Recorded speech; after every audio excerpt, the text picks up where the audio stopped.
நமது அருமை ஆண்டவரும் இரட்சகரும் மீட்பருமாய் இருக்கிற இயேசு கிறிஸ்துவின் நல்ல நாமத்தினாலே உங்களை அன்போடு கூட இந்த நாளிலே வாழ்த்துகிறேன், ஆசீர்வதிக்கிறேன். அன்பான தேவனுடைய பிள்ளைகளே, இது ஒரு விசேஷித்த பரிசுத்த ஓய்வு நாளின் ஆராதனை. காரணம், 2001ஆம் ஆண்டிலே இதே நாட்களிலே இந்த ஊருக்குள் தரிசனத்தையும் தேவன் பேரில் உள்ள விசுவாசத்தையும் ஆத்தும பாரத்தையும் மாத்திரம் சுமந்து கொண்டு குடும்பமாய் நாங்கள் ஊழியத்தை ஆரம்பித்த நாட்கள். ஆமென். நல்ல ஒரு சபையை கர்த்தர் ஆரம்பிக்கும்படியாக, ஆத்துமாக்களை திரளாய் பெருக பண்ணும்படியாக இந்த எளிய கிராமத்திலிருந்து ஆரம்பித்த இந்த அற்பமான ஊழியத்தின் மூலமாக அநேகம் ஆயிரம் ஜனங்களை சந்திக்க, அவர்களுக்கு நல்ல ஆண்டவருடைய சுவிசேஷத்தை அறிவிக்க, அவருடைய ஆத்துமாக்களை கிறிஸ்து இயேசுவுக்கு நேராக நடத்த மாத்திரமல்ல, இன்னும் தேசத்தின் பல பகுதிகளிலே கடந்து சென்று குடும்பமாகவும் தனித்தனியாகவும் கர்த்தருடைய கலப்படமில்லாத வார்த்தைகளை சொல்லவும் கர்த்தர் இதுவரையிலும் கிருபை பாராட்டி அற்புதமாய், அதிசயமாய், ஆச்சரியமாய் நடத்தி வருகிறார். எவ்வளவு நல்ல ஆண்டவர்! ஒன்றும் இல்லாமையில் எல்லாவற்றையும் உருவாக்குகிற தேவன் என்று சொல்லி நம்முடைய ஆண்டவரை குறித்து வேதத்திலே வாசிக்கிறோம். அப்படித்தான் இந்த ஊழியத்திலும் ஆரம்பம் ஒன்றுமில்லை, ஆரம்பம் மிகவும் அற்பம். ஆனால் கர்த்தர் அந்த ஒன்றுமில்லாமையிலிருந்து திரளாய் எல்லாவித நன்மைகளையும் எல்லாவித ஆசீர்வாதங்களையும் ஆத்துமாக்களையும் பெருக பண்ணியிருக்கிறார். ஆரம்பத்தில் அற்பமாகத்தான் காணப்பட்டது, அற்பமாகத்தான் தோன்றினது. ஆனால் கர்த்தர் அந்த அற்பமான ஆரம்பத்தை ஒருபோதும் அசட்டை பண்ணாதவராய் கூடவே இருந்து அழைப்பில் எங்களையும் உறுதியாய் நிற்கச் செய்து அபிஷேகத்தின் மேல் அபிஷேகத்தை ஊற்றி எவ்வளவோ போராட்டங்கள், எவ்வளவோ நிந்தைகள், எவ்வளவோ அவமானங்கள், சத்ருவின் கிரியைகள், மனுஷனுடைய கிரியைகள், வியாதிகள், பலவீனங்கள், விபத்துக்கள், இன்னும் பல முறை மரணத்திற்கு ஏதுவான காரியங்கள் எங்கள் வாழ்க்கையிலே, குடும்பத்திலே சூழ்ந்து நின்றது. அப்பொழுதெல்லாம் அழைத்த தேவனுடைய முகத்தை நோக்கி பார்க்க கர்த்தர் கிருபை பாராட்டினார். அந்த தருணங்களில் எல்லாம் ஆண்டவர் எங்களுக்கு அற்பமாய் விடுதலை கொடுத்தார். ஆமென். மரணத்திற்கு ஏதுவான வியாதிகள் குடும்பத்திலே பல முறை எங்களை மேற்கொண்டது. அந்த நேரங்களிலெல்லாம் அழைத்த தேவன் எங்களை கைவிடாதபடிக்கு நான் உனக்கு ஆரோக்கியம் வரப்பண்ணுவேன் என்று சொன்ன அந்த நல்ல வார்த்தையின்படி ஆரோக்கியத்தை கொடுத்தார். பல நேரங்களிலே பல காரியங்கள் எங்களை மனதளவிலே சோர்வுக்குள்ளாக்கினது. அந்த நேரங்களிலெல்லாம் மோசே, ஆமென், இஸ்ரவேல் ஜனங்கள் நிமித்தமாய் ஏற்பட்டதான அந்த நெருக்கடியான தருணங்களிலே எப்படி ஆசரிப்பு கூடாரத்தில் போய் விழுந்து கர்த்தாவே என்று சொல்லி அவர் சமூகத்தை நோக்கி பார்த்து ஆண்டவருடைய வார்த்தையை பெற்று பலனோடு அந்த ஜனங்களை தொடர்ந்து நடத்தினாரோ, அதே போல எங்களையும் கர்த்தர் அவர் சமூகத்தில் விழும்படியாக, விசுவாசத்தில் குறைவில்லாதபடிக்கு அவர் சமூகத்தில் இருந்து பதிலை பெற்றுக்கொள்வதற்கு ஏதுவாக கர்த்தர் நடத்தி கொண்டிருக்கிறார். எல்லா விதத்திலும் கர்த்தர் எங்களை அற்புதமாய் நடத்தி இருக்கிறார். நல்ல அழகான அற்புதமான ஆத்துமாக்களை, விசுவாச குடும்பங்களை கர்த்தர் எங்களுக்கு கிருபையாய் கொடுத்திருக்கிறார். தேசமெங்கிலும் பல இடங்களிலே ஊழியத்தை செய்ய அநேக ஊழியக்காரர்களோடு பழக, அநேக ஜனங்களை சந்திக்க, அவர்களுக்கு ஆறுதலாய் சமாதானமாய் ஆமென் இருக்க கர்த்தர் எங்களை பிரயோஜனப்படுத்தினார். மாத்திரமல்ல, திண்டுக்கல் மாவட்டத்திலே ஊழியத்தை ஆரம்பிக்க, அங்கு ஒரு ஆலயத்தை, போதகர் தங்கியிருப்பதற்கு ஒரு வீடை கட்ட, அங்கு கர்த்தரால் தெரிந்து கொள்ளப்பட்ட ஒரு ஊழியக்கார குடும்பத்தை ஊழியத்தில் நியமிக்க கர்த்தர் கிருபை பாராட்டினார். அழைத்த இந்த கிராமத்திலும் 2 சபைகளை ஆண்டவர் கொடுத்திருக்கிறார். இன்னும் பல ஊழியங்களுக்கு பல நிலைமைகளிலே ஆமென் நாங்கள் ஆசீர்வாதமாய் இருக்க கர்த்தர் எங்கள் கரங்களை திடப்படுத்தினார். இன்னும் நலிந்த நிலைமையில இருக்கிற அநேகருக்கு கர்த்தர் எங்களை மிகவும் ஆசீர்வாதமாய் வைத்து நடத்தி வருகிறார். மாத்திரமல்ல, ஸ்தோத்திர, குடும்பங்களிலே பிரச்சனைகள், போராட்டங்கள், பிரிவினைகள், வருத்தங்கள், என்ன செய்ய போகிறோம் என்று சொல்லி, மரணம்தான் இனி எங்கள் வாழ்க்கையின் முடிவு என்று சொல்லி தீர்மானித்த எத்தனையோ பேர்களுக்கு கர்த்தருடைய ஆறுதலான, தைரியமான, ஸ்தோத்திரம், சமாதானமான வார்த்தைகளை கொடுக்கவும் அவர்கள் அந்த நிலைமையிலிருந்து விடுவிக்கப்பட்டு இன்று பல இடங்களிலே கிறிஸ்துவுக்காய் சாட்சியாய் வாழவும் கர்த்தர் கிருபை பாராட்டினார். இன்னும் அநேக வாலிபர்களை கிறிஸ்துவுக்குள்ளாய் நடத்தும்படியாக அவருடைய வாழ்க்கை பாழும் நிலமாய் இருந்த அந்த அனுபவத்தில் இருந்து பயிர்நிலமாய் கர்த்தருடைய கிருபையினாலே மாற்ற கர்த்தர்களை பயன்படுத்தி வருகிறார். ஞாயிறு பள்ளி ஊழியத்திலும் அநேகம் 1000 பிள்ளைகளை சந்தித்திருக்கிறோம். அதுபோல VBS ஊழியத்திலும் கர்த்தர் எங்கள் சபையின் பிள்ளைகளை என்னுடைய மனைவியின் தலைமையிலே ஒரு டீமாக உருவாக்கி எங்கள் சபையில் மாத்திரமல்ல ஒவ்வொரு வருடத்திலும் பல சபைகளுக்கு இந்த ஏப்ரல் மாத முடிவிலும் மே மாதத்திலும் கடந்து சென்ற அந்த VBS ஊழியத்தை நடத்த பல ஆயிரக்கணக்கான பிள்ளைகளுக்கு அதன் மூலமாய் கர்த்தருடைய ராஜ்யத்தின் சுவிசேஷத்தை அறிவிக்க கர்த்தர் கிருபை பாராட்டி இருக்கிறார். பல இடங்களிலே கன்வென்ஷன் கூட்டங்கள், ஸ்தோத்திரம் எழுப்புதல் கூட்டங்கள், குருசைடு மீட்டிங்ஸ், இன்னும் சபை நாள் விழாக்கள், இரவு ஜெபங்கள், வாலிபர் முகாம்கள், குடும்ப முகாம், பெண்கள் முகாம், சிறுவர் முகாம், இப்படி பல நிலைமைகளிலே கர்த்தருடைய வார்த்தையாய் கர்த்தர் எங்களை கடந்து சென்ற அழைத்து சென்ற இடங்களிலெல்லாம் பிரயோஜனப்படுத்தினார். கர்த்தருக்கு மகிமை உண்டாகட்டும். இதுவரையிலும் எல்லா நிலைமையிலும் எங்களுக்கு முழு ஆதரவாய் இருக்கிற ஆண்டவருக்கு, எங்களோடு கூட இருந்து நடத்துகிற ஆண்டவருக்கு இந்த நல்ல நாளிலும் உள்ளத்தின் ஆழத்திலிருந்து நாங்கள் நன்றி பலிகளை நிறைவாய் ஏறெடுக்கிறோம். மாத்திரமல்ல, இதுவரையிலும் ஊழியத்தின் பகுதியிலே எங்களை கிருபையினாலே பயன்படுத்தினதான அத்தனை ஊழியக்காரர்களுக்கும் எல்லா சபை மக்களுக்கும் உள்ளத்தின் ஆழத்திலிருந்து நன்றிகளை செலுத்துகிறோம். கர்த்தர் எங்களுக்கு கொடுத்திருக்கிற நல்ல விசுவாச குடும்பங்களுக்காக ஆண்டவருக்கு நாங்கள் நன்றி செலுத்துகிறோம். விசுவாச மக்களையும் நாங்கள் வாழ்த்துகிறோம், ஆசீர்வதிக்கிறோம். கிருபையினாலே இந்த ஆண்டிலும் ஸ்தோத்திரம் எதிர்பாராத ஒரு சந்தர்ப்பத்தில் இப்படிப்பட்ட ஒரு யூடியூப் சேனலை ஆரம்பிக்க கர்த்தர் கிருபை பாராட்டி இதுவரையிலும் ஸ்தோத்திரம் கர்த்தருடைய வார்த்தைகளை இந்த யூடியூப் சேனலிலும் கலப்படமில்லாமல் பேசுவதற்காக ஸ்தோத்திரம் பெயரையோ புகழ்ச்சியையோ இன்னும் மற்ற எந்த உலக பிரகாரமான அற்பமான ஆசீர்வாதங்களை எதிர்பார்த்து ஆண்டவருடைய வார்த்தையை ஆமென் திருக்கி பேசாமல் நேராய் பேசுவதற்கு கர்த்தர் எங்களுக்கு கிருபை பாராட்டி இருக்கிறார். ஆகவே இந்த நல்ல நாளிலும் அனைவரையும் அன்போடு கூட நாங்கள் உள்ளத்தின் ஆழத்திலிருந்து மனதார வாழ்த்துகிறோம், ஆசீர்வதிக்கிறோம். தொடர்ந்து நீங்கள் எங்களுக்காக கர்த்தர் எங்கள் கரங்களிலே கொடுத்திருக்கிறதான நல்ல ஊழியங்களுக்காக, விசுவாச மக்களுக்காக, இன்னும் செய்ய போகிறதான மகிமையான ஊழியத்திற்காக நீங்கள் ஜெபித்துக் கொள்ளுங்கள். எங்களுடைய ஒரே நோக்கம் பணம் சம்பாதிப்பது, பொருள் சம்பாதிப்பது, ஆஸ்தியை, பெயரை, புகழை சம்பாதிப்பது இல்லவே இல்லை.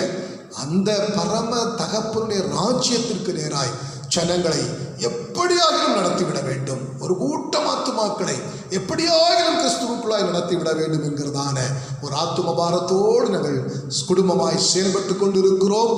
ஆகவே இந்த நல்ல மகிமையான ஊழியத்திற்காக ஜெபித்துக் கொள்ளுங்கள். கர்த்தர் நாமம் தொடர்ந்து மகிமைப்படுவதாக. இந்த விசேஷித்த நாளுக்கென்று தேவ சமூகத்தில் காத்திருந்த பொழுது கர்த்தர் கொடுத்த வார்த்தையை நான் உங்களோடு கூட ஆவியானவரின் ஒத்தாசையோடு பகிர்ந்தளிக்க கிறிஸ்துவுக்குள்ளாய் நான் வாஞ்சிக்கிறேன். கண்களை மூடி நாம் ஒரு நிமிடம் ஜெபிக்கலாம். ஹல்லேலூயா. சர்வவல்லமையுள்ள பிதாவே, நீர் எங்களோடு கூட பேசி எங்களை உணர்த்தி எங்களை நடத்துகிற தேவனப்பா, இம்மட்டும் நடத்தின அன்பிற்காக நன்றி செலுத்துகிறோம். இன்னும் நீர் நடத்த போகிற நல்ல அதிசயமான வழிகளுக்காக உமக்கு ஸ்தோத்திரம் அப்பா. இந்த நாளிலும் எங்களுக்கு தேவையான நல்ல ஆத்தும மன்னாவை தந்து எங்களை பலப்படுத்தும்படிக்காக நாங்கள் ஜெபிக்கிறோம். அடிமை மறைத்து கிருபையாய் கர்த்தர் வெளிப்படுவீராக. உம்முடைய கரத்தில் ஒப்புக் கொடுக்கிறோம். நீர் பேசும், அடிமைகள் கேட்கிறோம். இயேசு கிறிஸ்துவின் நாமத்தில் ஜெபிக்கிறோம் பிதாவே, ஆமென். அன்பானவர்களே, ஏசாயா தீர்க்கதரிசியின் புஸ்தகம் 48ஆம் அதிகாரம் அதனுடைய 17வது வசனத்தை நான் வேதத்திலிருந்து வாசிக்கிறேன். இஸ்ரவேலின் பரிசுத்தராய் இருக்கிற உன் மீட்பரான கர்த்தர் சொல்லுகிறதாவது, பிரயோஜனமாய் இருக்கிறதை உனக்கு போதித்து நீ நடக்க வேண்டிய வழியிலே உன்னை நடத்துகிற உன் தேவனாகிய கர்த்தர் நானே. இந்த நாளிலும் நம்முடன் பேசி நம்மை உணர்த்தி நம்மை நடத்துகிற தேவன் என்கிற தலைப்பிலே கர்த்தருடைய வார்த்தையை கொடுக்கலாம் என்று கிறிஸ்துவுக்குள் பிரயாசப்படுகிறேன், வாஞ்சிக்கிறேன். அன்பானவர்களே, எங்கள் வசனம் சொல்லுகிறது, இஸ்ரவேலின் பரிசுத்தராய் இருக்கிற உன் மீட்பரான கர்த்தர் சொல்லுகிறதாவது, பிரயோஜனமாய் இருக்கிறதை உனக்கு போதிப்பேன். நம்முடைய ஆண்டவர் தம்முடைய ஜனமாகிய நமக்கு ஸ்தோத்திரம் பிரயோஜனமான இருக்கிற காரியங்களை ஸ்தோத்திரம் உபதேசிக்கிற தேவனாக இருக்கிறார். அநேகர் உபதேசிக்கிறார்கள், அது மனிதனுடைய வார்த்தையாக இருக்கிற இருக்கிறபடினாலே அது எந்த பிரயோஜனமும் இல்லாமல் போய்விடுகிறது. பல நேரங்களிலே எதிர்மறையான விளைவுகளையும் சில ஆபத்துகளையும் சில நஷ்டங்களையும் சில கஷ்டங்களையும் கொண்டு வந்து விடுகிறது. வேதாகமத்திலும் சிலருக்கு கொடுத்த உபதேசங்கள் ஆலோசனைகள் முடிவிலே ஒரு பெரிய அழிவையோ இல்லை என்றால் கஷ்டங்களையோ இல்லை என்றால் பிரிவையோ கொண்டு வந்திருக்கிறதை நாம் வாசித்து அறிந்திருக்கிறோம். ஆனால் நம்முடைய ஆண்டவராகிய தேவன் நமக்கு பிரயோஜனமாய் இருக்கிற காரியங்களை நம்மோடு கூட பேசி உணர்த்துகிற நல்ல தேவனாக இருக்கிறார். அது மாத்திரமல்ல, நீ நடக்க வேண்டிய வழியிலே உன்னை நடத்துவேன் என்று சொல்லி இருக்கிறார். ஸ்தோத்திர வசனம் சொல்லுகிறது, மனுஷனுக்கு செம்மையாய் தோன்றுகிற வழிகள் நிறைய இருக்குது, ஆனால் அதனுடைய முடிவு மரண வழிகள். அன்பான கர்த்தருடைய பிள்ளைகளே, மரண வழியிலே நாம் சென்று கொண்டிருந்தோம். அந்த மரண வழியிலிருந்து கர்த்தர் நம்மை மீட்டு ஜீவனின் பாதையிலே அற்புதமாய் இதுவரையிலும் நடத்தி கொண்டிருக்கிறார்.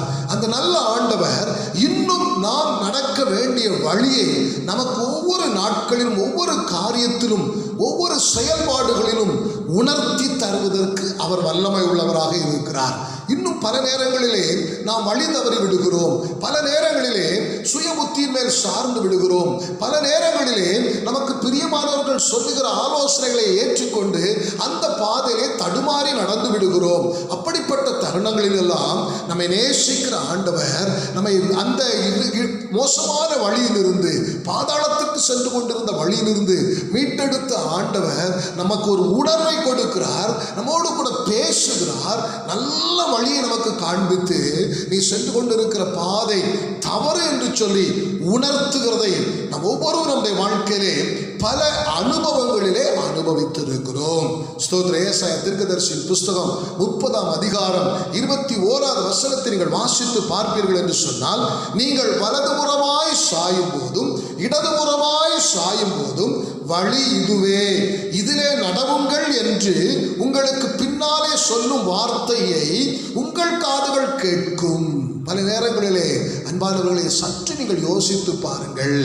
நாம் தேவனை நேசிக்கிறவர்கள் தான், தேவனுடைய வேதத்தை வாசித்து தேவ சமூகத்தில் ஜெபிக்கிறவர்கள் தான், ஆராதிக்கிறவர்கள் தான், பரிசுத்த வாழ்க்கை வாழ்ந்து அந்த பரமனுடைய ராஜ்யத்தை சுதந்திரிக்க வேண்டும் என்கிறதான நல்ல உணர்வும் சிந்தையும் உள்ளவர்கள் தான்.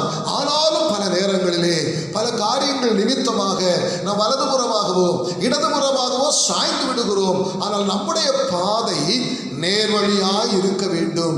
ஆனால் அந்த நேர்வழியாய் செல்வதற்கு பதிலாக சில சந்தர்ப்பங்கள் நம்மை தடுமாறச் செய்து நம்முடைய பாதையை தடம் புரண்டுவிட செய்து விட்டிருக்கிறது என்பது நிதர்சனமான ஒரு உண்மை.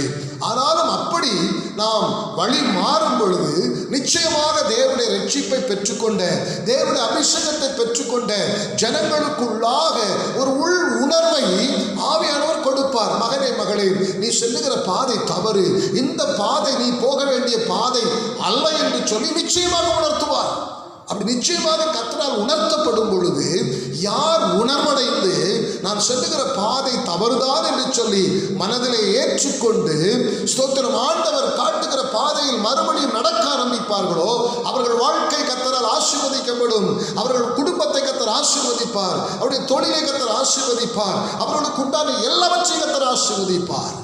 ஆனால் அநேகர் இந்த சத்தம் இருதயத்தில் கேட்கும் பொழுதும் மனதிலே கேட்கும் பொழுதும் ஸ்தோத்திரம் கீழ்ப்படிய மனதில்லாதவர்களாய் ஸ்தோத்திரம் பல நேரங்களிலே மாம்சீக இச்சைகளுக்கும் பாவங்களுக்கும் சிற்றின்பங்களுக்கும் இன்னும் சுய புத்திக்கும் இடம் கொடுத்து தடம் புரண்டு விட்டு தன்னுடைய வாழ்க்கையை முழுமையாக சீரழித்தவர்கள் எத்தனையோ பேர் உண்டு.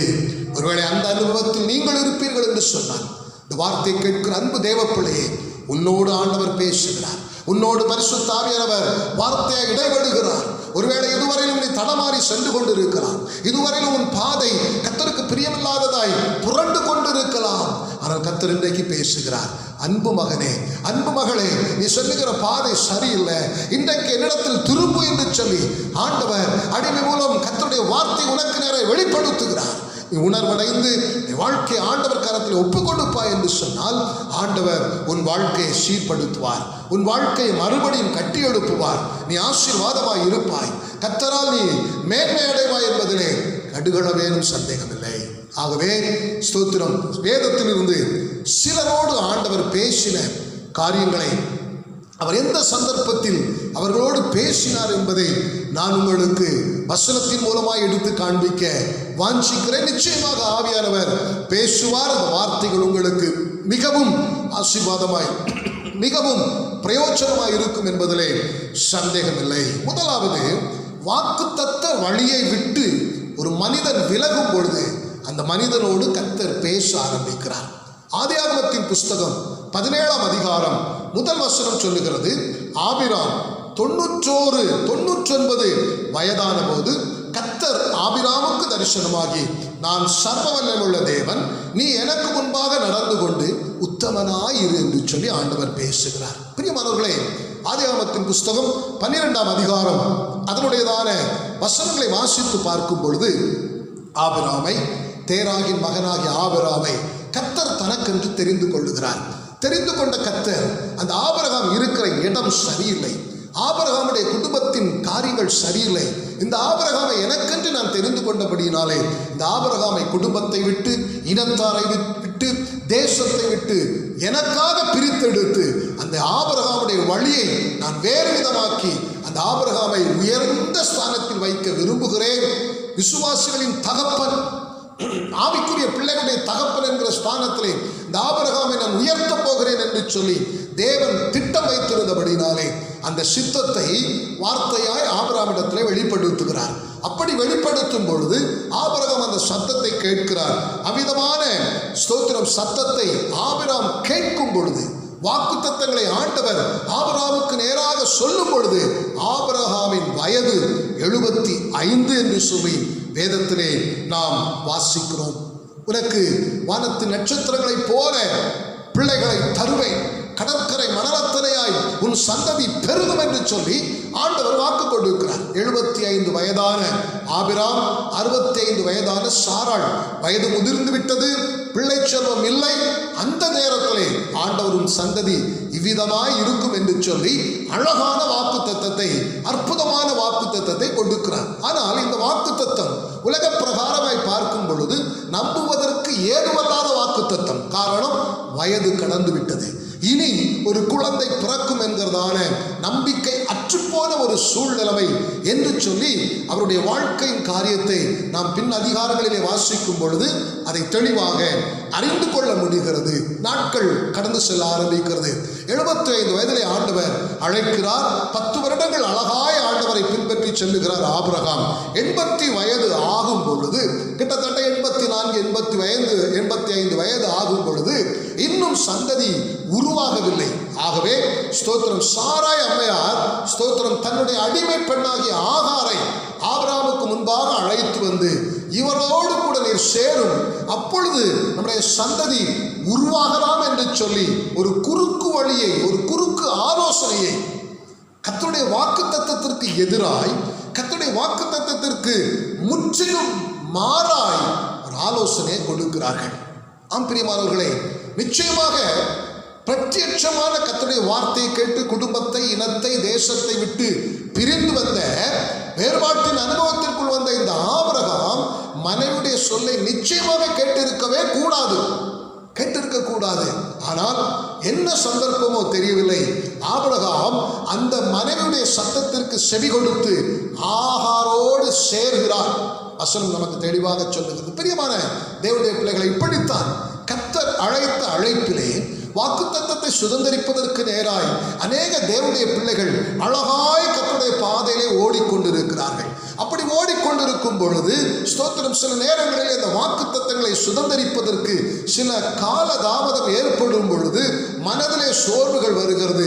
ஆபிரகாமுக்கும் பல நிலைமைகளில் சோர்வுகள் வந்த பொழுதெல்லாம் ஆண்டவர் ஆபிரகாமோடு கூட பேசினார், ஆபிரகாமை உணர்த்தினார், உற்சாகப்படுத்தினார். உங்களையும் அதுபோல கர்த்தர் நிச்சயமாக உங்களோடு பேசி உணர்த்தி வந்து கொண்டிருக்கிறார் என்பதிலே சந்தேகமில்லை.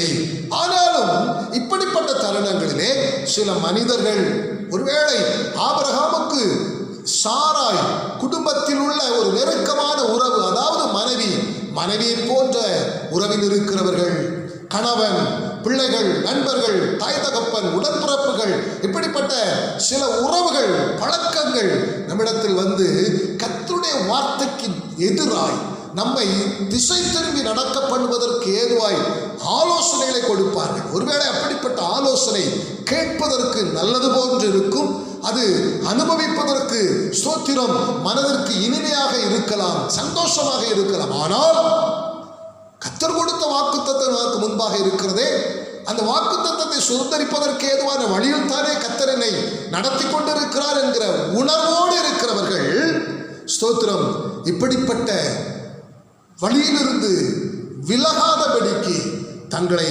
கர்த்தருக்குள் காத்து கொள்ளுவார்கள், நிலைநிறுத்திக் கொள்ளுவார்கள். ஏனோ தெரியவில்லை, ஆபிரகாம் சற்று தடுமாறினபடியினாலே, எந்த சூழ்நிலைமை தெரியவில்லை, ஆபிரகாம் சற்று தடுமாறினபடியினாலே ஆகாரோடு இணைகிறார். அந்த இடத்திலே இஸ்மவேல் பிறக்கிறார். நம்ம எல்லாருக்கும் வேதம் தெரியும், பிறக்கிறார். 85 வயதுல இஸ்மவேல் பிறந்தாயிற்று. பிறகு பாருங்கள், நாம் வாசித்த இந்த 17ஆம் அதிகாரம் ஆதியாகமம் முதல் வசனம், 17ஆம் அதிகாரத்தில் ஆண்டவர் பேசுகிறார். அப்பொழுது 99 வயது ஆகிவிட்டது.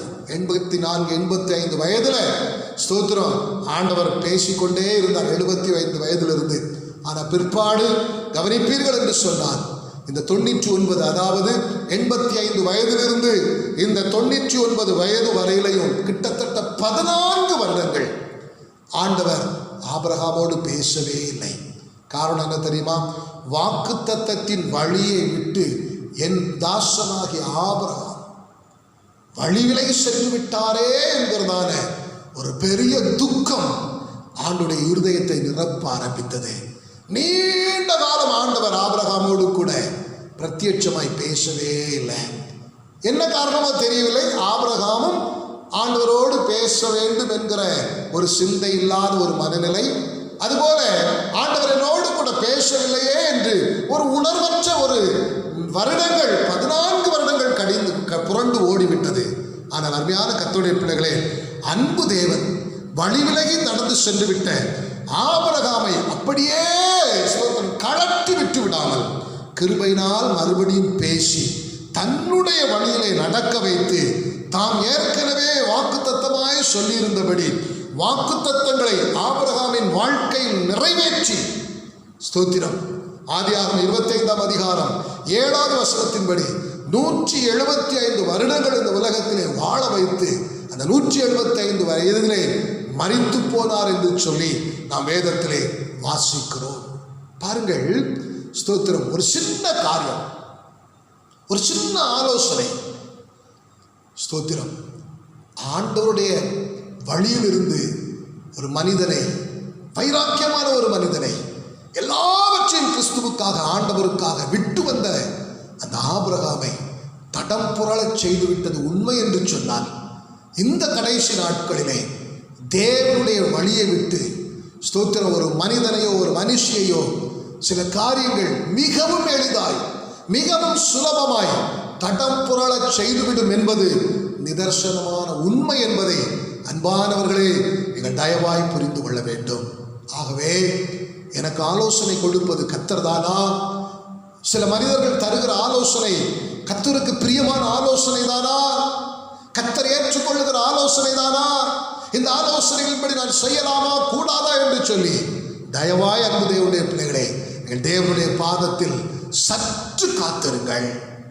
நீங்களாக அவசரப்பட்டு, நீங்களாக சற்று வேகப்பட்டு ஏதாகிலும் காரியத்தில் ஸ்தோத்திரங்களை ஈடுபடுத்தி கொண்டு ஆண்டவருடைய உறவில் இருந்து ஸ்தோத்திரம் வழி விலகி உங்கள் வாழ்க்கையை அழித்து விடாது இருக்கும்படி தயவாய் உங்களை அன்பாய் நான் கேட்டுக்கொள்கிறேன். ஒருவேளை உங்கள் வாழ்க்கை சில இப்படிப்பட்ட மனிதர்களின் ஆலோசனை நிமித்தமாக வழி மாறச் செய்திருக்கும் என்று சொன்னால், இன்றைக்கு நீங்கள் மனம் திரும்பி, ஆண்டவரே உம்முடைய கரத்தில் ஒப்புக் கொடுக்கிறப்பா, நான் வழி விலகினது உண்மை, உம்முடைய வாக்குத்தத்தத்தின் ஆசீர்வாதத்தை சுதந்திரிப்பதற்கு பதிலாக இப்பொழுது என் வாழ்க்கை நான் ஒன்றுமில்லாமல் உட்கார்ந்திருக்கிறது உண்மை. காரணம் இப்படிப்பட்ட சிலருடைய ஆலோசனைகள் தான் என்று சொல்லி ஆண்டவர் கரத்தில் ஒப்பு கொடுத்து நீங்கள் உங்களை அர்ப்பணிப்பீர்கள் என்று சொன்னால், நிச்சயமாக ஆபிரகாமோடு கூட இடைப்பட்ட ஆண்டவர், ஆபிரகாமோடு கூட பேசின ஆண்டவர் உங்களோடும் நிச்சயமாக பேசுவார். ஆபிரகாமோடு சொன்ன காரியம் என்ன தெரியுமா? ஆபிரகாமுக்கு தரிசனமாகி, நான் சர்வநல தேவன், நீ எனக்கு முன்பாக நடந்து கொண்டு உத்தமனாயிரு என்று சொல்லுகிறார். அப்போ அந்த உத்தமத்தில் இருந்து இந்த ஆபிரகாம் தடம் புரண்டு விட்டார் என்றுதானே அர்த்தம்.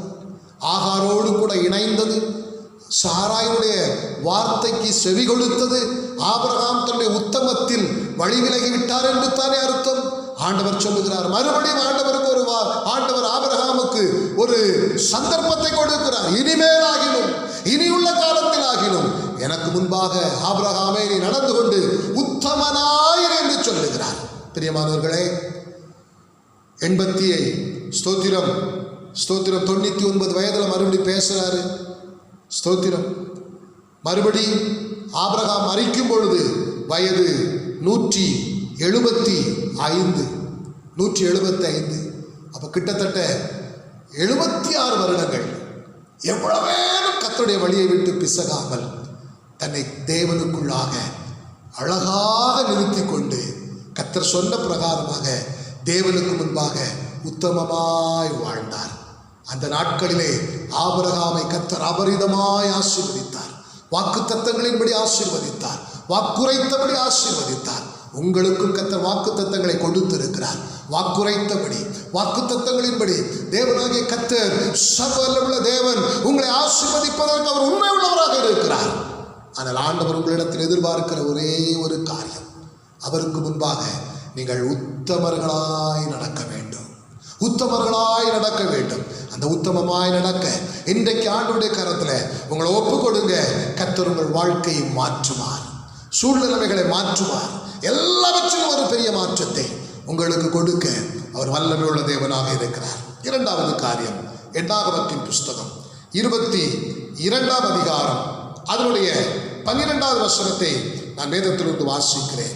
அதற்கு தேவன் பிலேயாமை நோக்கி, நீ அவர்களோட போக வேண்டாம், அந்த ஜனங்களை சபிக்கவும் வேண்டாம், அவர்கள் ஆசீர்வதிக்கப்பட்டவர்கள் என்று சொல்லுகிறார். பிரியமானவர்களே, ஸ்தோத்திரம். நம்ம எல்லாருக்கும் தெரியும், பாலாக் என்று சொல்லப்படுகிற ராஜா இஸ்ரவேல் ஜனங்கள் வளருகிறதை பெருகுகிறதை பார்த்து மனதிற்குள்ளாக பயப்பட்டு இந்த இஸ்ரவேல் ஜனங்களை அழித்துவிட வேண்டும்.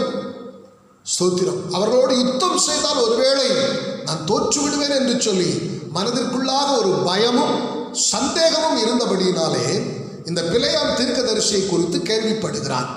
கேள்விப்பட்டு எப்படி கேள்விப்படுகிறான்? இந்த பிலேயாம் தீர்க்கதரிசி யாரை ஆசீர்வதிக்கிறானோ அவன் ஆசீர்வதிக்கப்படுவான், யாரை சபிக்கிறானோ அவன் சபிக்கப்படுவான் என்று சொல்லி கேள்விப்பட்டபடினாலே இந்த பிலேயாம் தீர்க்கதரிசியை தன்வசமாய் அழைத்து வந்து எப்படியாகிலும் இந்த இஸ்ரவேல் ஜனங்கள் அனைத்து பேரையும் இந்த தீர்க்கதரிசியின் வாயின் வார்த்தை மூலமாக சபித்து அவர்களை மட்டுப்படுத்தி அவர்களை எப்படியாகிலும் தன்னுடைய தேசத்தை விட்டு துரத்தி விட வேண்டும், இல்லை என்றால் அவர்கள் எழும்பாதபடிக்கு செய்துவிட வேண்டும் என்று சொல்லி மனதிலே திட்டம் பண்ணி, ஸ்தோத்திரம், சில வெகுமதிகளோடு தன்னுடையதான ஸ்தோத்திரம் பாருங்கள் மூப்பர்களை ஸ்தோத்திரம் அனுப்பிவிடுகிறான் பிலேயாம் தீர்க்கதரிசியிடத்திலே. என்ன வசனம் சொல்லுகிறது? 7வது வசனம். அப்படியே மோவாபின் மூப்பரும் மீதியானின் மூப்பரும் குறி சொல்லுதற்குரிய கூலியை தங்கள் கையிலே எடுத்துக்கொண்டு புறப்பட்டு பிலேயாமிடத்தில் போய் பாலாக்கின் வார்த்தைகளை பிலேயாமுக்கு சொன்னார்கள். இந்த வார்த்தை கேட்ட உடனே இந்த பிலேயாம் தீர்க்கதரிசி செய்த காரியம் என்ன தெரியுமா? கர்த்தர் சொல்லாத ஒரு காரியத்தையும் நான் செய்ய மாட்டேன், இன்றைக்கு நீங்கள் என்னோடு கூட இருங்கள், இன்றைக்கு இரவிலே நான் கர்த்தரிடத்தில் கேட்டு விசாரிப்பேன், அவர் போக சொன்னால் நான் வருகிறேன், இல்லை என்றால் நான் வருவதில்லை என்று சொல்லி அந்த ஆரம்ப நேரத்திலே கர்த்தருக்குள் மிகவும் திடனாயிருந்தார், உறுதியாயிருந்தார். இரவு நேரத்திலே ஆண்டவர் வந்து பேசின வசனத்தை தான் நான் வாசித்தேன். கர்த்தர் சொன்னாரு பிலேயாமை நோக்கி, நீ அவங்க கூட போக வேண்டாம்ப்பா, அந்த ஜனங்களை சபிக்க வேண்டாம், அந்த இஸ்ரவேல் ஜனங்கள் சாபத்திற்குரியவர்கள் அல்ல, அவர்கள் ஆசீர்வதிக்கப்பட்டவர்கள் என்று சொல்லி பிலேயாம் சென்று அந்த ஜனங்களை சபிப்பதை கர்த்தர் தடுத்து விடுகிறார். ஸ்தோத்திரம். பாருங்கள், பிற்பாடு இந்த காரியம் ராஜா பாலாக்குக்கு தெரிவிக்கப்படுகிறது. இந்த பாலாக் எப்படியாவது அந்த ஜனங்கள் ஸ்தோத்திரம் சபிக்கப்பட வேண்டும், அழிக்கப்பட வேண்டும் என்கிற ஒரு திட்டத்தோடு உறுதியாக இருந்தபடினாலே ஸ்தோத்திரம் முன்பு அனுப்பின மனிதர்களை விட ஸ்தோத்திரம் மேன்மையானவர்களை 15ஆம் வசனம் சொல்லுகிறது அல்லவா, பாலாக் மறுபடியும் அவர்களிலும் கனவான்களான, அதாவது மூப்பர்களை விட கனவான்களான அதிக பிரபுக்களை அனுப்பி ஸ்தோத்திரம் சொல்றான். என்ன சொல்றான்? உன்னை மிகவும் கனப்படுத்துவோம், நீ சொல்றதெல்லாம் செய்வோம், உனக்கு தேவையானதெல்லாம் தருவோம்னு சொல்லி சில நயமான வார்த்தைகளை ஸ்தோத்திரம் சொல்லும்படியாக அனுப்பி விடுகிறான் பாலாக் ராஜா. இந்த வார்த்தைகளை சுமந்து கொண்டு பிலேயாமிடத்தில் மறுபடியும் இவர்கள் வருகிறார்கள், காரியத்தை சொல்லுகிறார்கள். நல்ல ஒரு தேவ மனிதனாய் இருந்திருப்பான் என்று சொன்னால், கவனிங்கள், நல்ல ஒரு மனிதனாய் இந்த பிலேயாம் தீர்க்கதரிசி இருந்திருப்பான் என்று சொன்னார். கர்த்தர் ஆரம்பத்திலேயே இந்த காரியத்தில் என்னை தடுத்து விட்டார். போகக்கூடாது, அவர்கள் என் ஜனங்கள், அவர்கள் சாபத்திற்குரியவர்கள் அல்ல, அவர்கள் ஆசீர்வதிக்கப்பட்டவர்கள் என்று சொல்லிவிட்டாரே, மறுபடியும் நீங்கள் என்ன தைரியத்தில் என்னிடத்தில் வந்தீர்கள் என்று சொல்லி அவர்களை நிச்சயமாக துரத்தி இருக்க வேண்டும். தன்னுடைய எல்லைக்குள் அவர்களை அனுமதித்திருக்கவே கூடாது. ஆனால் இந்த பிலேயாமுக்குள் ஸ்தோத்திரம் உன்னை கனப்படுத்துவோம், நீ சொல்றதெல்லாம் செய்வோம், ஸ்தோத்திரம் உனக்கு என்ன வேண்டாலும் தருவோம் அப்படின்னு சொன்ன அந்த வார்த்தை சற்று ஸ்தோத்திரம் மனம் தடுமாறுவதற்கு ஏதுவாக மாறிவிட்டது.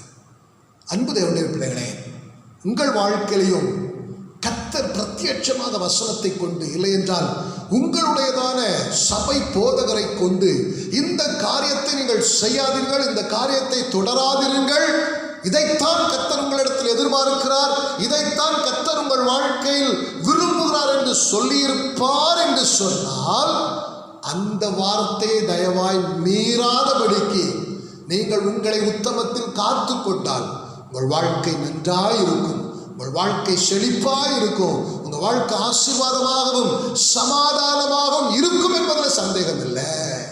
ஆனால் நம்முடைய ஜனங்களுக்கோ ஸ்தோத்திரம் இப்படிப்பட்ட காரியங்களை கேட்பதற்கு மனதில் இடம் இருக்காது. அந்த ஆசை, அந்த மோகம், அந்த காரியத்தின் மேலுள்ளதான விருப்பமும் இச்சையும் உள்ளுக்குள்ள இருந்து வேலை செய்துக்கிட்டே இருக்கும். ஓ, இது செய்து அப்படி இருக்குமே, இப்படி இருக்குமே, இது கிடைச்சா நல்லா இருக்குமே, அதை செஞ்சா அப்படி இருக்குமேங்கிறதான உணர்வு. ஸ்தோத்திரம். ஒரு விசை எங்களிடத்திலே ஒரு குடும்பத்தார் வந்தார்கள். ஸ்தோத்திரம், நாங்கள் நாகர்கோவில் பட்டணத்திலே ஸ்தோத்திரம் ஒரு பெரிய தொழில் ஆரம்பிக்க போகிறோம், ஸ்தோத்திரம் எங்களுக்கு ஆக நீங்கள் ஜெபிக்க வேண்டும் என்று சொன்னார்கள். ஜெபித்த பொழுது கர்த்தர், இந்த தொழிலை நீங்கள் செய்ய வேண்டாம், இந்த தொழில் உங்களுக்கு லாபமாக இருக்காது, ஆசீர்வாதமாக இருக்காது, மாறாக சமாதான கேட்டிற்கும் ஸ்தோத்திரம் இன்னும் பல இழப்புகளுக்கும் நஷ்டங்களுக்கும் காரணமாக இருக்கும் என்று சொல்லி ஆவியானவர் பிரத்யட்சமாய் சொன்னதான ஆலோசனைகளை சொன்னோம். அவர்கள் இல்லை இல்லை, நாங்கள் எல்லா காரியத்தையும் செய்துவிட்டோம், ஸ்தோத்திரம் எல்லா ஸ்டெப் எடுத்துட்டோம், ஸ்தோத்திரம் இனி அதை நாங்கள் நிறுத்த முடியாது, மாத்திரமல்ல இன்னும் பல பெரிய பெரிய பெரிய பெரிய ஊழியக்காரர்களை போய் சந்திச்சோம்.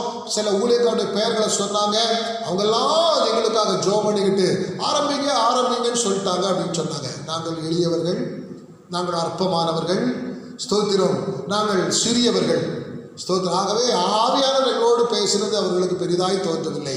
பார்வைக்கு பெரிதாய் தோன்றின ஊழியக்காரர்கள் சொன்ன வார்த்தை அவர்களுக்கு இன்பமாயிருந்தபடினாலே ஸ்தோத்திரம் எங்களுடைய சொல்லல்ல கர்த்தருடைய சொல்லையும் மீறி அந்த தொழிலை ஆரம்பித்தார்கள். சில காலங்களுக்குள்ளாக பெருத்த நஷ்டம், பெருத்த ஏமாற்றம், அதனால இருந்த சமாதானத்தை இழந்தார்கள், சொத்துக்களை இழந்தார்கள், பணத்தை இழந்தார்கள், ஸ்தோத்திரம் சரீரத்தில் இருந்த சுகத்தை இழந்தார்கள், மிகவும் வேதனைப்பட்டார்கள், துக்கப்பட்டார்கள். ஸ்தோத்திரம். இப்படித்தான் இன்றைக்கும் அநேகர் ஸ்தோத்திரம் ஆவியானவர் செய்யாதே, போகாதே, இதில் உடன்படாதே என்று சொல்லுகிற ஆலோசனையை தட்டி கழித்து விட்டு என்ன செய்து விடுகிறார்கள் என்றால், ஸ்தோத்திரம் தங்களுக்கு லாபமாய் தோன்றுகிற ஆலோசனைகளை, தங்களுக்கு மனரமியமாய் தோன்றுகிற ஆலோசனைகளை முன்னிறுத்தி விடுகிறார்கள். இந்த பிலேயாமும் அவர்கள் கொண்டு வந்ததான காரியத்தினாலே, வார்த்தையினாலே, பொருட்களாலே ஈர்க்கப்பட்டு மறுபடியும் ஆண்டவர்கிட்ட போய் ராத்திரி ஃபுல்லாக கேட்குறார். ஸ்தோத்திரம். ஆண்டவருக்கு ஒரு பக்கம் ஸ்தோத்திரம் கோபந்தான், ஸ்தோத்திரம். ஆனாலும் நீ போப்பா, நீ போயிரு, நான் சொல்றத மாத்திரம் சொல்லு அப்படிங்கிறாரு. வழியில ஆண்டவர் தூதனை கொண்டு உருவின பட்டயத்தோடு தடுக்கிறார். ஸ்தோத்திர கழுதை போக மறுக்கிறது. சுவரோடு வைத்து இந்த பிலேயாம் தீர்க்கதரிசியை உரசுகிறது. கழுதையை போட்டு அடிக்கிறான். கழுதை மறுபடியும் அந்த இடத்துல பேசுது. ஸ்தோத்திர கடைசியில் அங்க போய் பல காரியத்தை செய்யறாரு. ஒன்றும் வாய்க்கவில்லை. ஸ்தோத்திரம். இஸ்ரவேலை ஆசீர்வதிப்பதே கர்த்தருக்கு பிரியம் என்று சொல்லி அந்த கடைசி நேரத்தில் வசனம் சொல்லுகிறது, இந்த பிலேயாம் தீர்க்கதரிசி புரிந்து கொண்டால். ஆனால் பிந்தின வேதத்தின் பின்பகுதிகளிலே நீங்கள் தொடர்ந்து நீங்கள் வாசித்து பார்ப்பீர்கள் என்று சொன்னார். இந்த பிலேயாம் ஸ்தோத்திரம் இஸ்ரவேல் ஜனங்களுக்குள் வேசித்தனத்தை ஸ்தோத்திரம் கர்த்தருக்கு பிரியமில்லாத அருவருப்பான சில காரியங்களை செய்வதற்கு ஏதுவான சில ஆலோசனைகளை சொல்லிவிட்டு வந்து விட்டான் என்று சொல்லி நாம பைபிள்ல வாசிக்கிறோம். கர்த்தர் பேசி தேவனுடைய சித்தத்துக்கு எதிரான வழியிலே புறப்பட்டதான இந்த பிலேயாமை தடை செய்ய முயற்சி பண்ணினார். ஆனால் இந்த பிலேயாம் அந்த தடையை மீறி போனபடியினாலே ஸ்தோத்திரம் வசனம் சொல்லுகிறது, தானும் அழிந்து ஸ்தோத்திரம் மற்ற தேவ ஜனங்களையும் வழி விலகுவதற்கு ஏதுவாக, கர்த்தரை விட்டு தூரம் போவதற்கு ஏதுவாக சில கிரியைகளை நடப்பித்து விட்டான் என்று சொல்லி ஆமென். அந்த பரிதாபமான முடிவுகள் நிறைந்த சம்பவத்தை நாம் வேதாகமத்தில் அறிந்து கொள்ளுகிறோம். ஆகவே அன்பு தேவனுடைய பிள்ளைகளே, தேவனுடைய சித்தத்திற்கு விரோதமான வழியிலே நாம் போக எத்தனிக்கும் பொழுது அதை தடுத்து நிறுத்துவதற்காக ஆண்டவர் நமக்கு நல்ல ஆலோசனைகளை, உபதேசங்களை கண்டிப்பாக கொடுக்கிறார். ஏதோ ஒரு நிலைமையில கொடுக்கிறார். சொப்பனங்கள் மூலமாகவோ, தரிசனங்கள் மூலமாகவோ, ஊழியக்காரர்கள் மூலமாகவோ, இல்லை என்றால் ஸ்தோத்திர அருமையானவர்களே ஸ்தோத்திரம் வசனத்தின் மூலமாகவோ பிரத்யட்சமாய் கொடுக்கிறார். கொடுக்கும் பொழுது கேட்டு கீழ்ப்படுவீர்கள் என்று சொன்னால் ஒரு வாழ்க்கை கர்த்தரால் நடத்தப்படும், கர்த்தரால் ஆசீர்வதிக்கப்படும், கர்த்தரால் மேன்மைப்படுத்தப்படும். நீங்கள் நன்றாய் இருப்பீர்கள். கடைசியாக 2 சாமுவேலின் புஸ்தகம் அதனுடையதான 12ஆம் அதிகாரம் ஸ்தோத்திரம் 9வது வசனமும் 10வது வசனத்தை வாசிக்கும் பொழுது வேதம் சொல்லுகிறது, ஸ்தோத்திரம் கர்த்தருடைய பார்வைக்கு பொல்லாப்பான இந்த காரியத்தை செய்து அவருடைய வார்த்தையை நீ அசட்டை பண்ணினது என்ன? ஏத்தியனாகிய உரியாவை நீ பட்டயத்தால் மடிவித்து அவன் மனைவியை உனக்கு ஸ்தோத்திரம் மனைவியாக எடுத்துக்கொண்டு அவனை அம்மோன் புத்திரரின் பட்டயத்தாலே கொன்று போட்டாயே. இப்போதும் நீ என்னை அசட்டை பண்ணி ஏத்தியனாகிய உரியாவின் மனைவியை உனக்கு மனைவியாக எடுத்துக்கொண்டபடியினால் பட்டயம் என்றைக்கும் உன் வீட்டை விட்டு விலகாதிருக்கும் என்று சொல்லி ஆண்டவர் சொல்லுகிறார். ஸ்தோத்திரம். இது அருமையான கர்த்தருடைய பிள்ளைகளே, தாவீது ராஜாவிடத்திலே ஸ்தோத்திர ஆவியானவர் நாத்தான் தீர்க்கதரிசியை கொண்டு பேசின வார்த்தைகள். 11ஆம் அதிகாரத்தை நீங்கள் திருப்பிக் கொண்டால், ராஜாக்கள் யுத்தத்திற்கு புறப்படும் காலத்திலே ராஜாவாகிய இந்த தாவீது யுத்தத்திற்கு போகாமல் அரண்மனையின் உப்பரிகையிலே உலாவிக் கொண்டிருக்கிறார். ஸ்தோத்திரம். அந்த உப்பரிகையிலே பால்கனியிலே உலாவிக் கொண்டிருக்கும் பொழுது அங்கு ஒரு ஸ்திரீ குளிக்கிறதை கண்ணால் பார்க்கிறார். அந்த ஸ்திரீ அழகாய் இருந்தாள். ஸ்தோத்திரம் என்று சொல்லி நாம பைபிள்ல வாசிக்கிறோம். ஸ்தோத்திரம். அந்த அழகு ஸ்தோத்திரம் இந்த தாவீதை கவர்ந்து விட்டது. ஆனால் இந்த தாவீது யுத்த களத்தில் முன்னணியில் நின்று யுத்தம் பண்ண வேண்டிய ஒரு நேரம். ஸ்தோத்திரம். தன்னுடைய கடமையை தவறிவிட்டு இருக்க வேண்டிய நேரத்தில் இருக்க வேண்டிய இடத்தில் இல்லாமல் வேறு இடத்தில் எந்த ஒரு மனிதனும் எந்த ஒரு மனுஷன் இருக்கும் பொழுது பொல்லாத பிசாசு அழகாய் சில சந்தர்ப்பங்களை தந்திரமாய் கொண்டு வந்து அந்த மனிதன் தேவனுக்குள் உறுதியான ஒரு மனிதனாய் இருந்தாலும், கர்த்தருடைய இருதயத்திற்கு ஏற்ற ஒரு மனிதனாய் மனுஷியாய் இருந்தாலும் அவர்களை தடம் புரளச் செய்து விடுவான் என்பதற்கு நல்ல ஒரு உதாரணமாக வேதத்தில் ஆவியானவர் இந்த பகுதியை தெளிவாக பதிந்து வைத்திருக்கிறார். ஸ்தோத்திரம். அந்த அழகிலே மயங்கி அந்த ஸ்திரீ யார் என்று விசாரிக்க சொல்லுகிறார். ஊரியாவின் மனைவி என்று சொல்லப்படுகிறது. ஸ்தோத்திரம். ஊரியாவை ஸ்தோத்திரம் எப்படியெல்லாமோ ஸ்தோத்திரம் பாருங்க பிரியமானவர்களே, நயமாய் பேசி எடுத்து பல காரியத்தை தந்திரமாய் இந்த ராஜா தாவீது செய்கிறார். ஆனால் காரியம் பலிக்கல. கடைசி யுத்தத்தில் முன்னணியத்தில் கொண்டு விட்டு ஸ்தோத்திரம் தன்னுடைய வீரர்களை வைத்து அந்த ஊரியாவை கொன்று விட்டு ஸ்தோத்திரம் இந்த பத்சேபாளோடு கூட பாவம் செய்து அந்த பத்சேபாளை தனக்கு ஊரியாவை கொலை செய்து அந்த ஊரியாவின் மனைவியாக பத்சேபாளை தனக்கு துணையாக ஸ்தோத்திரம் மனைவியாக ஏற்றுக்கொண்டு விட்டார் இந்த தாவீது என்று சொல்லி வாசிக்கிறோம். இதை உணர்த்துவதற்காக பரிசுத்தமான வழியை விட்டு நீ விலகிவிட்டாயே என்று சொல்லி உணர்த்துவதற்காகத்தான் நாத்தான்வேல் என்று சொல்லப்படுகிற தீர்க்கதரிசியை ஆண்டவர் இந்த தாவீது ராஜாவிடத்தில் அனுப்பி நல்ல விதமாய் பேசி உணர்த்துகிறார், கண்டிக்கிறார். உனக்கு கண்டிப்பாக இப்படிப்பட்ட காரியங்கள் நடக்கும், பட்டயம் என்றைக்கும் உன் வீட்டை விட்டு விலகாதிருக்கும் என்று சொல்லுகிறார். உணர்வடைகிறார். பிற்பாடு தாவீது ஸ்தோத்திர ஆண்டவர் பாதத்தில் விழுந்து பாவத்திற்காக மன்னிப்பு கேட்கிறார். ஈசோப்பினால் என்னை கழுவும், அப்பொழுது நான் சுத்தமாவே உன்னுடைய ஆவியை என்னை விட்டு எடுத்து விடாதிரும், ரட்சிப்பின் சந்தோஷத்தை, ரட்சணியத்தின் சந்தோஷத்தை திரும்ப எனக்கு தாரும் என்று சொல்லி அழுகிறார், புலம்புகிறார். அதெல்லாம் ஒரு பக்கம். ஆனாலும் பரிசுத்தமாய் வாழ்வதற்கென்று கர்த்தரால் தெரிந்து கொள்ளப்பட்ட இந்த தாவீது பரிசுத்தத்தின் வழியை விட்டு விலகிவிட்டது தேவனுடைய பார்வையிலே வேதனை தான். விலகினதா இருக்கட்டும். தாவீது அவருடைய வழியிலே சென்று எப்படியும் தன்னுடைய வாழ்க்கையை மாய்த்து கொள்ளட்டும் என்று சொல்லி அழைத்த தேவன் விரும்பவில்லை. பரிசுத்தமுள்ள தேவன், ஸ்தோத்திரம், பரிசுத்தத்தை விரும்புகிற தேவன், பாவத்தை முற்றிலும் அருவருத்து வெறுக்கிற தேவன், ஸ்தோத்திரம், தாவீதின் மேல் கொண்ட அன்பினால், பாவிகளின் மேல் உள்ள அன்பினால், ஸ்தோத்திரம், தாவீதை உணர்த்தும்படியாக ஒரு நாத்தான்வேலை அனுப்பி தாவீதினிடத்திலே தன்னுடைய வார்த்தையை பேசி உணர்வடைய செய்து மறுபடியும் தாவீதை பரிசுத்தத்தின் வழியிலே நடக்க பண்ணினார் அல்லவா? எவ்வளவு நல்ல ஆண்டவர் நம்முடைய ஆண்டவர். ஸ்தோத்திரம். அன்பான தேவனுடைய பிள்ளைகளே, நம்மோடு பேசி நம்மை உணர்த்தி நம்மை நடத்துகிற தேவன் நம்முடைய தேவன். நம்ம எதற்காக அவர் தெரிந்து கொண்டார்? ஸ்தோத்திரம், அவருடைய ராஜ்யத்தை சுதந்திரிக்கும்படியாக. எதற்காக நம்மை தெரிந்து கொண்டார்? அவரோடு கூட யுகாயுகமாய் வாழும்படியாக. ஸ்தோத்திரம். அந்த திட்டம், அந்த நோக்கம், அந்த சித்தம் எப்படி நிறைவேறிவிடக்கூடாது என்பதிலே மிகவும் உறுதியாக இருக்கிற பொல்லாத பிசாசு இப்படிப்பட்ட ஸ்தோத்திரம் சில சந்தர்ப்பங்களை தேவனால் தெரிந்து கொள்ளப்பட்ட ஸ்தோத்திரம் பரிசுத்தவான்களின் வாழ்க்கையிலே இடையூறாய் குறுக்காய் கொண்டு வந்து அந்த ஓட்டத்தை தடை செய்வதற்கு முயற்சி செய்து கொண்டேதான் இருப்பான். ஏன்னா உங்கள் எதிராளியாக பிசாசானவன் யாரை விழுங்கலாமோ என்று சொல்லி வகை தேடி சுற்றி கொண்டிருக்கிறான்.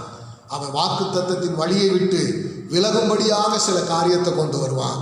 தேவனுடைய சித்தத்திற்கு எதிராய் செயல்படுவதற்கு சில காரியத்தை கொண்டு வருவான். பரிசுத்த வழியை விட்டு விலகுவதற்காக சில அவன் காரியத்தை கொண்டு வருவான். ஆனாலும் கிருபை உள்ள தேவன் நம்மோடு இடைபடுவார், உணர்த்துகிறார். உங்களுடைய வாழ்க்கையிலும் பரிசுத்த வழியை விட்டு விலகுவதற்கு எதுவாக எவ்வளவோ சந்தர்ப்பங்களை தாவீதுடைய வாழ்க்கையில பிசாசு கொண்டு வந்தது போல கொண்டு வந்து ஒருவேளை நீங்கள் அதிலிருந்து தப்பி இருக்கலாம். அந்த பாவத்திற்கு யோசேப்பை போல விலகி ஓடி இருக்கலாம். இல்லை என்றால் விழுந்து கிடக்கலாம். விலகி ஓடி இருப்பீர்கள் என்று சொன்னால் நீங்கள் பாக்கியவான்கள். அந்த பாவ வழியிலே விழுந்து கிடப்பீர்கள் என்று சொன்னால் தாவீதை உணர்த்தினது போல கர்த்தர் இன்றைக்கு உங்களை அவன் உணர்த்துகிறார் என்பதை புரிந்து கொண்டு இன்றைக்கு நீங்கள் அந்த பாவ வழியிலிருந்து எழும்புவீர்கள் என்று சொன்னால் தாவீதை பின்னாட்களை தொடர்ந்து நடத்தின கர்த்தர் உங்களையும் நடத்துவார் என்பதிலே சந்தேகமே இல்லை. கண்களை மூடி செபிப்போமா? நல்ல பிதாவே, எங்களோடு கூட பேசி உணர்த்தி அவை நடத்துகிற ஆண்டவரப்பா, இந்த நாளிலும் எங்களோடு பேசி இருக்கிறீர், உணர்த்தி இருக்கிறீர். வெளிப்படைய விழுந்து கிடக்கிற ஸ்தானத்திலிருந்து எழும்ப கர்த்தர் உதவி செய்யும்படிக்காக ஒவ்வொருவரையும் ஒப்புக் கொடுக்கிறேன். நாமத்திலே அப்படியே அவர்கள் எழுந்து தொடர்ந்து ஓடி ராஜ்யத்தை சுதந்திரித்துக் கொள்ள கர்த்தர் உதவி செய்யும். எதிராக எழும்புகிற எல்லா பொல்லாங்களுடைய தந்திரங்களும் யோசனைகளும் நாமத்தில் அழிக்கப்படட்டும். பொறுப்பெடுத்துக் கொள்ளும். கிருபை பெருகட்டும். இயேசு கிறிஸ்து நாமத்தில் ஜெபிக்கிறோம் பிதாவே, ஆமென். God bless you. கர்த்தர் உங்களை ஆசீர்வதிப்பார்.